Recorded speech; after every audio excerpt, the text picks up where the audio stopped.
ఉంటారు. ఎలా ఉండాలి? సంఘంలో ఏ కులాల వారు ఉండరు.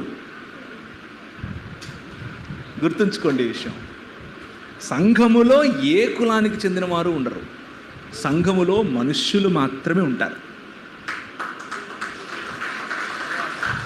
దేవుని శరీరంలో ఫలానా కులాల వారు ఉన్నారు అని మీరు మాట్లాడుతున్నారు అని అంటే మీకు ఇంకా 66 పుస్తకాలు ఉన్నటువంటి బైబిల్ గ్రంథము యొక్క ప్రధాన అంశమే అర్థం కాలేదు. ప్రధాన అంశం ఏమిటి అని అంటే కులరహిత సమాజం. ప్రధాన అంశం ఏమిటి అని అంటే నిజమైన మనుష్యుడు అయినటువంటి యేసును పోలిన మనుష్యత్వం. ఇదే ప్రధాన అంశం. దేవుడు వచ్చి మన మధ్య నివాసం చేయటం ఇదే ప్రధాన అంశం. దేవుడు వచ్చి మన మధ్య నివాసం చేసే క్రమంలో ఆయన తన శిష్యులను ఏ విధంగా అయితే ఒకే బల్ల మీద అందరినీ కూర్చోబెట్టుకున్నాడో, అలాగే పౌలు ఇప్పుడు యూదుడని గ్రీకు దేశస్థుడని తేడా లేదు, ఇప్పుడు స్త్రీ అని పురుషుడని తేడా లేదు, ఇప్పుడు దాసుడని స్వతంత్రుడని తేడా లేదు. మన అందరము క్రీస్తు సారూప్యతలోనికి దినదిన ప్రవర్తమానముగా మారుచున్నాం. ఇదే మన పిలుపని చెప్పాడు. అదే సువార్త.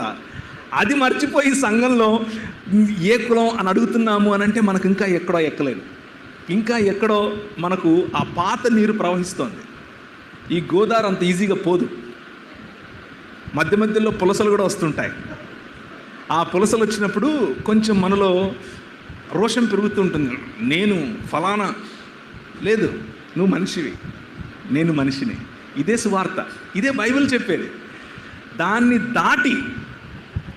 దాన్ని దాటిన ఐడెంటిటీ ఏదైనా నీకు కావాలి అని అనుకుంటే, అంటే నేను దేవుని స్వరూపము, దేవుని పోలిక చొప్పున దేవుని స్వహస్తాలతో చేయబడినటువంటి తన నాసికారంధ్రములలో నుంచి నాకు ఊపిరి ఊదినటువంటి దేవుని స్వరూపము, దేవుని పోలిక అన్న ఐడెంటిటీ కాకుండా ఇక ఏ ఐడెంటిటీ తెచ్చుకున్నా నువ్వు విగ్రహములో బ్రతుకుతున్నట్లు, నువ్వు పరాయి పాలనలో బ్రతుకుతున్నట్లు, క్రీస్తు పాలనలో కాదు. కాబట్టి సంఘములో నానా కులాలు ఉంటాయి. ఎలా ప్రవర్తించాలి? ఏ కులాలు ఉండవు. మనిషిగా ప్రవర్తించాలి.